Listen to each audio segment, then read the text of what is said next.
Hai, kami dari Konser lagi. Perkenalkan, nama saya Viola. Nama saya Fali. Nama saya Dian. Nama saya Noval. Di sini kami akan membahas tentang storage atau penyimpanan.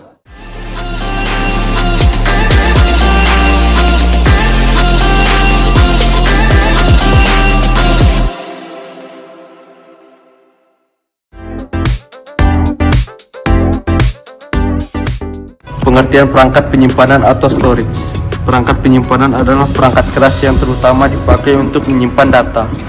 Setiap komputer desktop, laptop, tablet, dan smartphone memiliki suatu jenis perangkat penyimpanan di dalamnya. Ada juga perangkat penyimpanan terpisah yang Anda bisa gunakan di berbagai perangkat.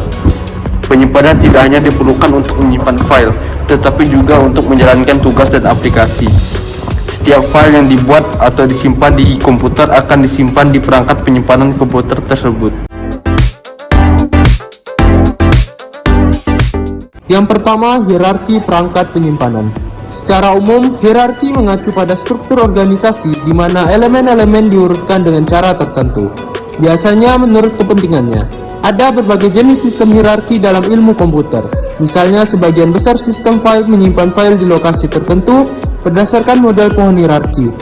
Demikian pula hierarki memori komputer mengurutkan komponen memori berdasarkan waktu akses dan respon. Tingkat ini biasanya mencakup beberapa tingkat penyimpanan dengan kecepatan akses dan tingkat kinerja berbeda. Perangkat komputasi biasanya memiliki sistem file yang bersifat hierarkis.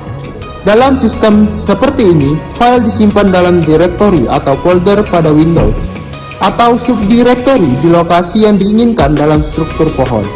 Penyimpanan juga berjenjang berdasarkan kecepatan dan penggunaan. Yang kedua, register. Register pada dasarnya adalah ruang penyimpanan unit-unit memori yang digunakan untuk mentransfer data untuk segera digunakan oleh CPU atau Central Processing Unit untuk pemrosesan data.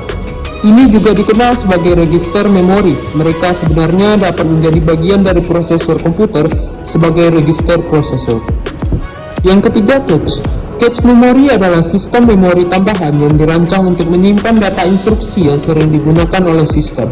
Tujuannya antara lain untuk meningkatkan kecepatan sistem saat membaca, yang mencegah CPU atau Central Processing Unit mengakses sumber memori utama. Memory cache adalah jenis memori kecil yang menyediakan akses dari data berkecepatan tinggi secara instan ke prosesor. Memory cache menyimpan informasi tentang program, aplikasi, dan data di perangkat yang sering digunakan. Hal ini membuat proses pengambilan data melalui memory cache menjadi lebih cepat dan efisien saat membaca dan mengambil data dari memory cache berlangsung cepat. Terdapat 3 jenis cache memori. Yang pertama, cache software, kedua cache hardware, dan ketiga cache browser.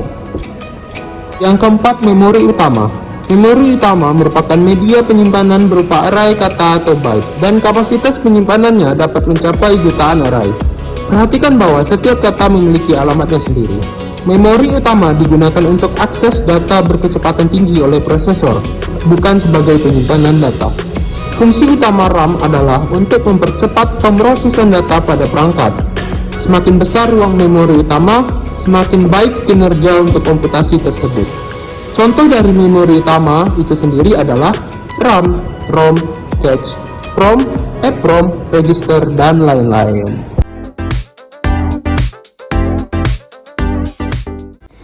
Perangkat penyimpanan internal. Yang pertama ada hard disk. Hard disk adalah komponen perangkat keras yang menyimpan semua konten digital, dokumen, foto, musik, video, program, referensi aplikasi, dan sistem operasi maupun konten digital tersimpan di hard disk. Yang kedua ada SSD. SSD adalah singkatan dari Solid State Drive yang merupakan perangkat untuk menyimpan data pada laptop maupun komputer. Berbeda dengan HDD, SSD menyimpan data menggunakan memori non-volatile berbasis flash, sehingga pada SSD tidak ada komponen mekanis yang bergerak. Hal ini membuat SSD dapat bekerja dengan lebih cepat dan tidak cepat panas.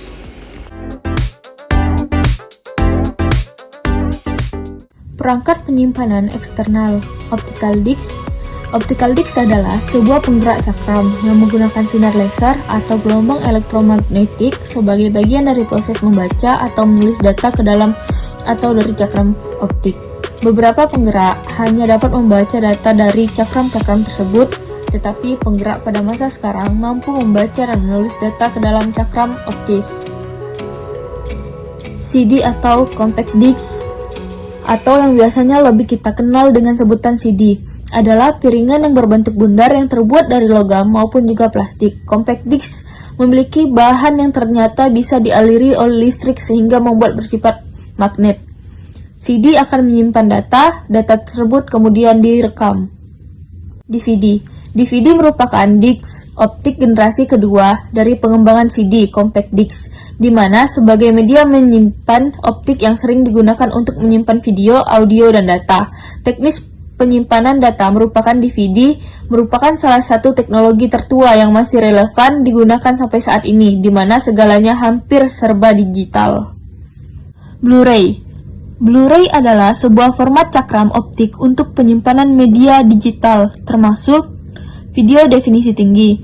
Nama Blu-ray diambil dari laser biru ungu yang digunakan membaca dan menulis cakram jenis ini. Cakram Blu-ray juga menyimpan data yang lebih banyak daripada format DVD yang lebih umum, karena panjang gelombang laser biru ungu yang dipakai hanyalah 405 nm, di mana lebih pendek dibandingkan laser merah, yaitu 650 nm yang sering dipakai oleh DVD dan compact disc. Magnetic disc adalah piringan bundar yang terbuat dari bahan tertentu, logam atau plastik, dengan permukaan dilapisi bahan yang dapat dimagnetasi. Mekanisme baca atau tulis yang digunakan disebut head, yaitu kumparan pengkonduksi, selama operasi pembacaan dan penulisan. External hard disk adalah perangkat penyimpanan tambahan, bukan menjadi perangkat utama. Artinya, tanpa perangkat ini, komputer tetap dapat berjalan normal, karena perangkat ini berfungsi sebagai media tambahan yang fungsinya sebenarnya hampir sama, namun perangkat ini lebih fleksibel karena bisa dipasang dan dicopot tanpa harus membongkar casing komputer. Floppy disk adalah sebuah perangkat keras yang memiliki fungsi untuk membaca data yang tersimpan di dalam disket. Floppy disk ini fungsinya serupa dengan CD-ROM yang berfungsi membaca file dan di dalam CD. Floppy disk bentuknya mirip persegi yang di dalamnya terdiri atas magnetis, tipis, dan fleksibel yang disegel sedemikian rupa sebagai media penyimpanan.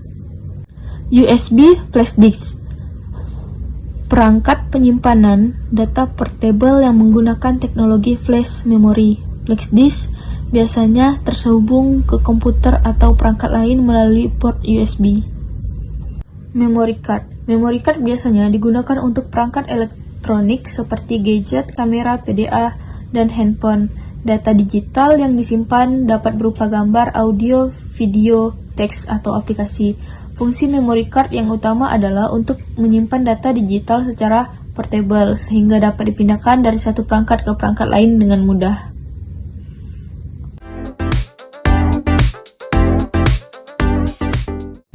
Teknologi penyimpanan awan. Penyimpanan cloud adalah model penyimpanan data atau tempat data digital disimpan pada kumpulan server yang logis. Server ini biasanya dimiliki dan dikelola oleh perusahaan hosting eksternal. Kita dapat mengakses data kita dari mana saja dengan koneksi internet. Adapun keuntungan penyimpanan cloud: 1. Akses data dapat dari mana saja. 2. Penyedia penyimpanan cloud biasanya menawarkan fitur keamanan yang kuat untuk melindungi data. 3. Menambah atau mengurangi kapasitas penyimpanan dengan mudah berdasarkan kebutuhan. 4. Banyak layanan penyimpanan cloud menawarkan paket gratis atau biaya rendah. Kekurangannya yaitu: 1. Dapat disimpan di server pihak ketiga yang dapat menimbulkan masalah privasi. 2. Layanan penyimpanan cloud berbayar bisa menjadi mahal seiring berjalannya waktu, terutama jika kita memerlukan ruang penyimpanan dalam jumlah besar. 3. Meskipun penyedia penyimpanan cloud menawarkan fitur keamanan yang kuat, selalu ada risiko serangan peretas dan pelanggaran data. 4. Koneksi internet diperlukan untuk mengakses data di cloud. Google Drive. Google Drive juga dikenal sebagai penyimpanan cloud, adalah rumah bagi semua file dokumen yang disimpan secara online. Masuk dengan akun Google kita untuk mengakses dokumen ini dari perangkat apapun. Mengaktifkan akses offline memungkinkan mengaksesnya secara offline. Dropbox. Dropbox adalah layanan penyimpanan cloud yang memudahkan pengguna untuk menyimpan file secara online dan menyinkronnya ke perangkat mereka. Pada dasarnya, layanan ini tidak jauh berbeda dengan Google Drive. Namun, versi gratis Dropbox hanya menawarkan penyimpanan sebesar 2 GB. Google Drive sekarang memungkinkan kita menyimpan hingga 5 GB dalam versi gratisnya. Namun, kita dapat meningkatkan penyimpanan Dropbox dengan meningkatkan versi berbayar. Selain Google Drive dan Dropbox, ada 8 penyimpanan awan seperti iCloud, Mega, iCloud, Box, Sync.com, Amazon Drive, NordLocker, Tresorit. Perbedaan penyimpanan awan yang berbayar dan free. Penyimpanan awan berbayar biasanya menawarkan kapasitas penyimpanan lebih besar, memulai dari gigabyte hingga terabyte. Ini memungkinkan kita menyimpan lebih banyak file, foto, video, dan dokumen. Sedangkan penyimpanan awan gratis biasanya menawarkan lebih sedikit ruangan penyimpanan, seringkali hanya beberapa gigabyte. Meskipun ini mungkin cukup untuk file kecil atau dokumen penting, ini tidak ideal untuk pengguna yang memerlukan penyimpanan besar. Sekian dari kami. Wassalamualaikum warahmatullahi wabarakatuh.